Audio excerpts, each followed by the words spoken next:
tout leader qui se respecte a certainement expérimenté des renversements et des revirements dans sa vie.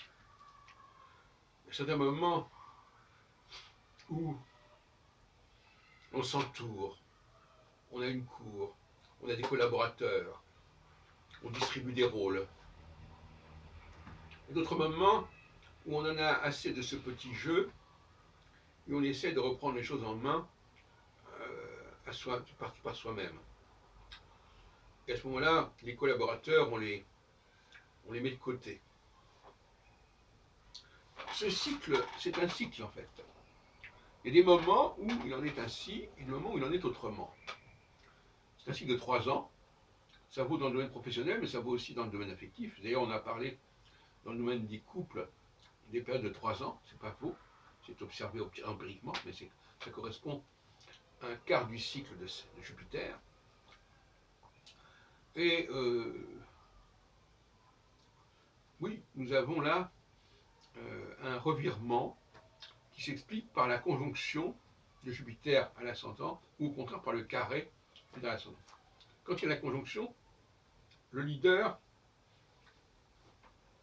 renonce à sa yéné, renonce à faire participer autrui de trop près.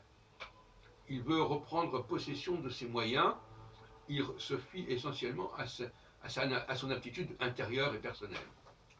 Mais lorsque le carré se présente, au bout de 3 ans, lorsque Jupiter a fait le quart de son cycle de révolution, de 12 ans, eh bien, ça bascule, et là tout d'un coup, on se dit, ah oui, les gens sont intéressants, il faut qu'ils participent, il faut des collaborateurs, il faut des secrétaires, il faut tout un entourage, il faut faire fonctionner le monde, il faut que toute la société soit animée, soit motivée, etc. Et puis, au bout de 3 ans, ça remonte, ça recommence dans l'autre sens.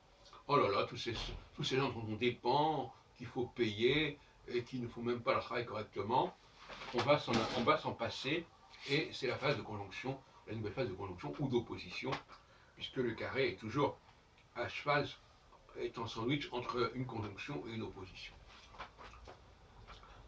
Donc,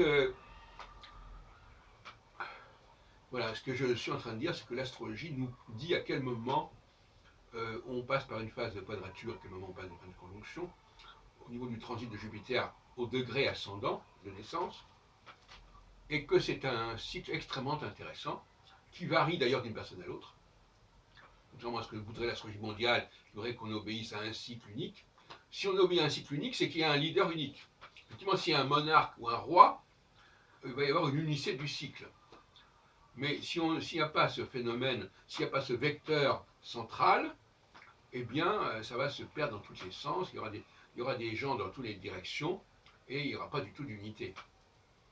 D'où la nécessité, d'une certaine manière, d'un personnage comme ça, central. Et ce personnage central, c'est un vecteur fondamental pour l'astrologie.